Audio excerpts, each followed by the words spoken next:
les parece, nos vamos a España, donde el presidente de la Nación acaba de participar en un acto de campaña del grupo Vox, un grupo de ultraderecha, franquista de allí de España. Y para hablar de este tema estamos en comunicación con Pablo Iglesias, fundador de Podemos, ex vicepresidente de España, director de Canal Red, profesor asociado a Ciencia Política en la Complutense, premio Periodismo de la Lupa y el premio Rodolfo Walsh 2018.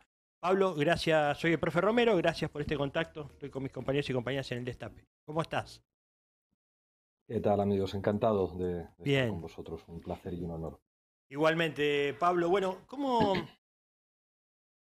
poder entender de qué se trata Vox? ¿Por qué lo invitan a Milei? ¿Por qué Milei es un actor importante en ese acto? ¿Qué estás viendo? ¿Qué están viendo? Bueno, Milei es la estrella mundial de la ultraderecha y Vox ha tratado de rodearse en su acto electoral de figuras internacionales. La prevista la presencia de Meloni, la primera ministra italiana, la presencia de Víctor Orbán. Hay también, por supuesto, representantes del gobierno de Israel. Y bueno, ahí yo creo que Milei se ha convertido en la gran figura de la ultraderecha a nivel mundial. Pero ojo, esto no solamente es un problema de Vox.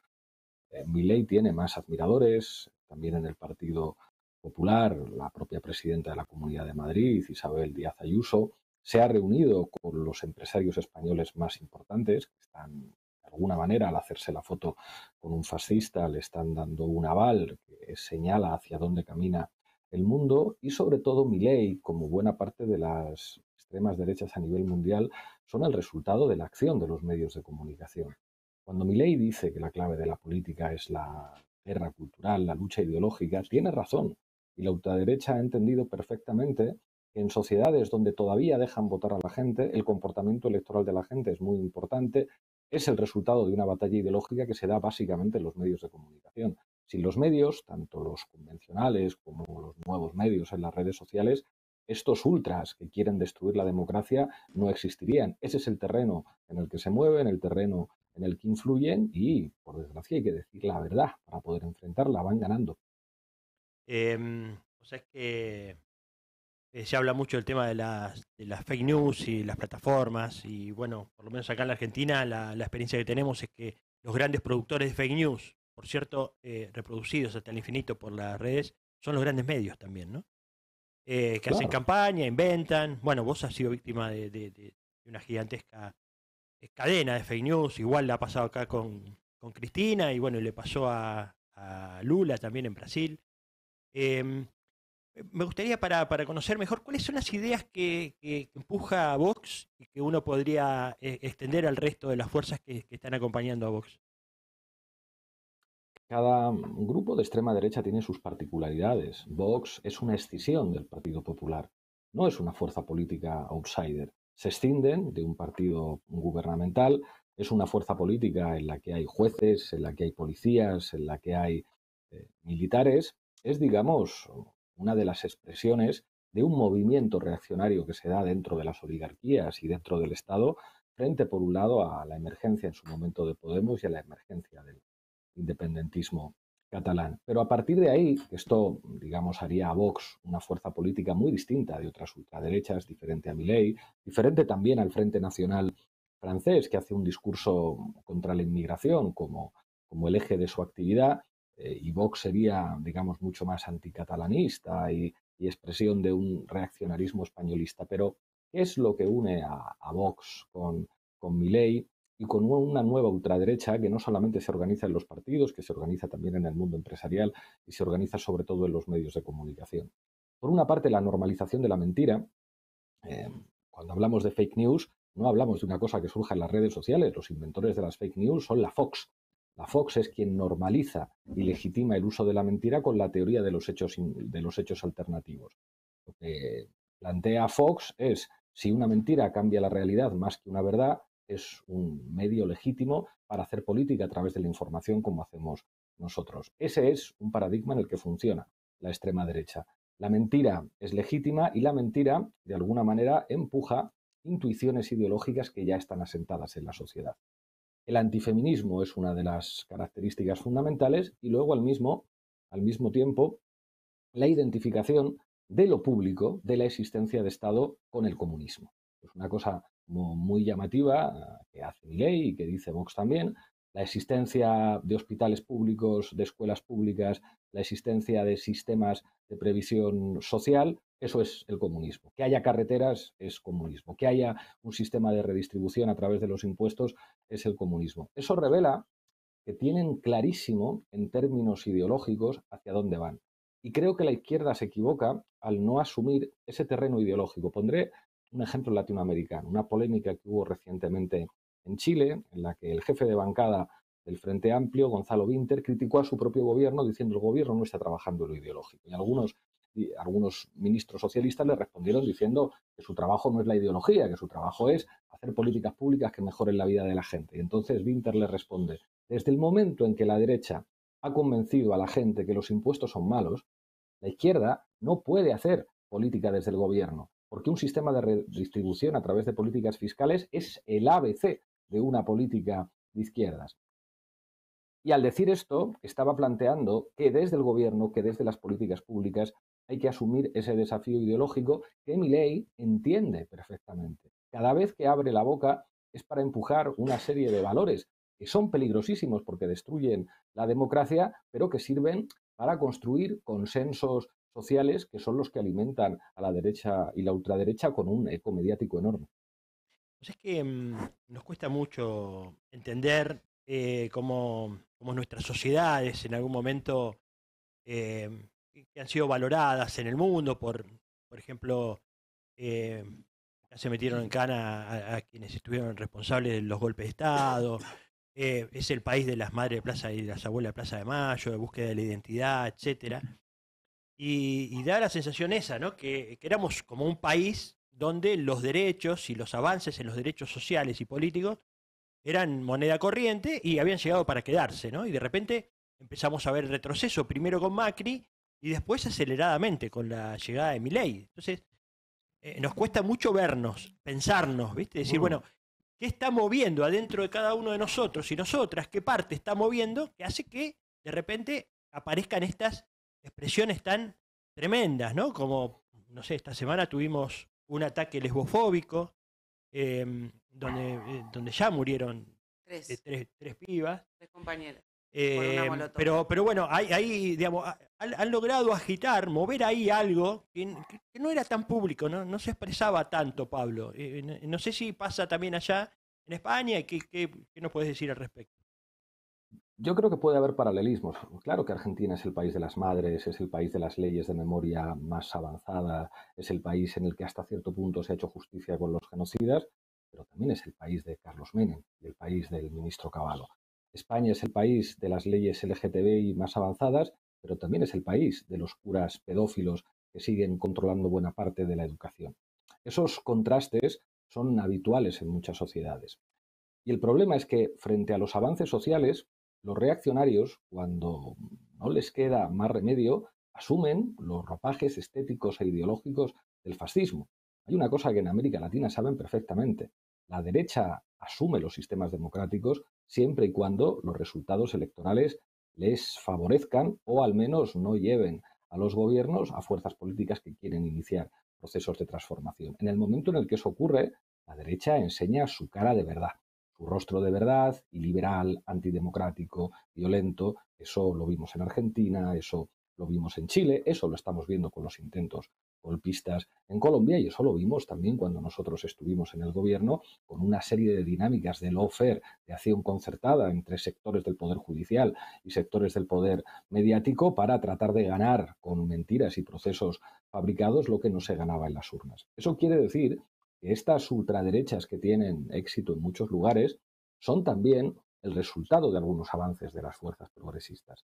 El problema es que creo que ellos han entendido mucho antes la importancia de la ideología en sociedades crecientemente mediatizadas y en las que además los medios de comunicación están evolucionando con un peso cada vez mayor de las redes sociales, sobre todo entre los jóvenes. Y de alguna forma, Milei es una de las grandes estrellas de TikTok. Yo recuerdo que algunos ponían en cuestión el peso de Milei en Instagram, el peso de Milei en TikTok, pensando que la política siempre funciona en última instancia con mecanismos convencionales más clásicos, no entendiendo lo que significa ese nuevo terreno de combate.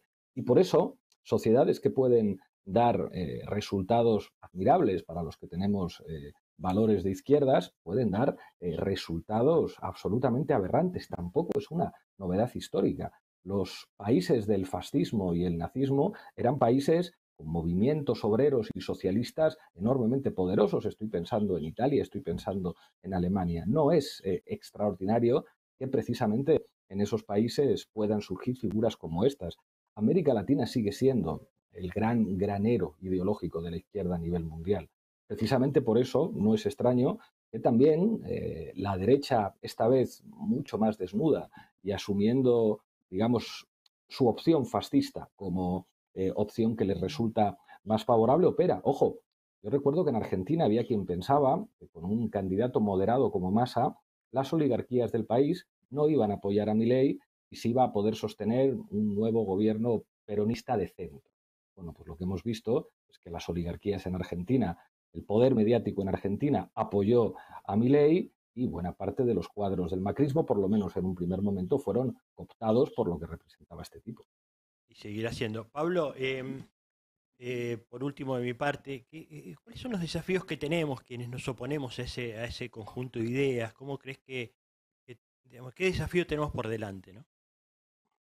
Para mí el principal es reequilibrar la correlación mediática de fuerzas. Si la izquierda no tiene poder mediático propio, no tiene nada que hacer. Cuando uno ve las estructuras de propiedad de los grandes medios de comunicación, ve que los ricos y los oligarcas tienen clarísimo que aunque sean deficitarios, aunque no sean rentables, si uno quiere defender sus intereses, necesita periódicos, necesita radios y necesita televisión. Esto la derecha lo ha tenido clarísimo siempre, la Iglesia Católica lo ha tenido clarísimo siempre. En España la Iglesia Católica es propietaria de una cadena de televisión y de una estación de radio. Y sin embargo, los sindicatos en España, que tienen millones de afiliados, jamás se han planteado que pudieran tener su propia radio, su propia televisión. En ese sentido, también Argentina es uno de los países con experiencias mediáticas alternativas más interesantes. O se reequilibra esa correlación, que es asumir el terreno mediático como terreno ideológico y terreno fundamental de la política, o será enormemente difícil combatir a un poder que tiene clarísimo que en sociedades mediatizadas el terreno de combate principal está en los medios. Bueno, y ahí vos, bueno, entiendo, en algún momento decidiste renunciar a la vicepresidencia de España y te pusiste a apostar fuerte a tratar de dar esta pelea. Ahora estás en Canal Red, entiendo, ¿no? Nosotros estamos hablando de un canal también alternativo, sostenido sobre todo por el aporte de la comunidad, como es el Destape. Estamos intentando eso. La verdad que hay una desigualdad terrible, ¿no? Pero me parece que es por acá. Nos parece que es por acá. Yo lo tengo clarísimo. Hay muchas veces que hay gente que me dice, ¿por qué no vuelves a la política? Y es como, yo ya estoy en política. Lo que pasa es que un militante Claro. tiene que saber cuál es el lugar en el que le es más útil. Durante un tiempo fui secretario de un partido, fui diputado, fui vicepresidente del gobierno y ahora mi papel es otro. Y eso no quiere decir que no forme parte de un proyecto cultural mucho más amplio. La izquierda debería entender que hacer política no solamente es organizarse en un partido político, que la política también la hacen movimientos sociales que no tienen por qué tener una adscripción partidaria igual o necesaria, que también se hace en el mundo de la cultura con los cineastas, con los escritores y, por supuesto, en los medios de comunicación. La izquierda tiene que tener un proyecto cultural. Un proyecto ideológico no solamente es un programa de gobierno. Un proyecto ideológico es un conjunto de valores que se tienen que expresar en términos culturales en muchísimos ámbitos. La izquierda pensó mucho tiempo que la gente votaba en función de su posición de clase. Y eso es una enorme ingenuidad. Vemos que gente muy pobre, que gente que depende de lo público para vivir, puede terminar votando a quien dice que hay que destruir el gasto social, a quien dice que la justicia social es una aberración, a quien quiere destruir las escuelas públicas, los hospitales públicos. Y la izquierda se desespera diciendo cómo alguien que tiene un salario muy pequeño o que está desocupado puede votar a alguien como Milei. Porque las razones por las que la gente vota son finalmente razones sentimentales e ideológicas. Y la pelea por los sentimientos, la pelea por las emociones es una pelea fundamentalmente política. Pablo Tabo te saluda. Buen día para nosotros, buenas tardes creo por allí. No, pensaba esto de la batalla cultural, ¿no? Que entendió la derecha muy bien y me parece que también otra cosa que entendió es esa batalla a nivel global. Las herramientas que utiliza Milei en la Argentina las utiliza la primera ministra italiana. Son más o menos lo mismo, la misma estrategia, los mismos fierros y hasta se financia quizás tal vez del mismo modo. ¿Crees que también pasa por ahí la cuestión?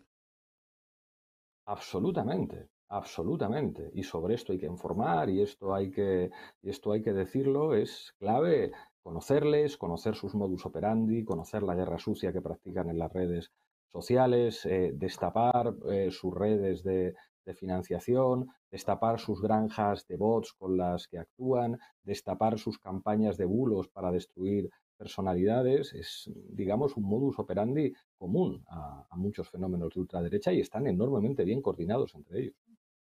Bien, Pablo, muchísimas gracias por este contacto con el Destape, fuiste muy amable. Te mandamos un abrazo desde Un placer, aquí, compañeros. Gracias. Nos vemos. Hasta pronto. Bien, Pablo Iglesias, ex vicepresidente de Español, fundador de Podemos, ahora está en un canal, digamos, creo con un grupo de compañeros, un canal, es Canal Red TV, y bueno, se dedica a esto, dice, la verdad que yo sigo haciendo política igual, y él renunció a la vicepresidencia a la vicepresidencia siendo vicepresidente, no es que le dejó el cargo porque se le venció. Y decidió dar la pelea, seguir dando la pelea desde otros lugares y nada, y queríamos entender un poco de qué se trata, por qué fue Milei allá, por qué fue uno de los invitados centrales al acto, y la verdad que nos lo explicó muy bien. 10:56. AM 1070. AM 1070.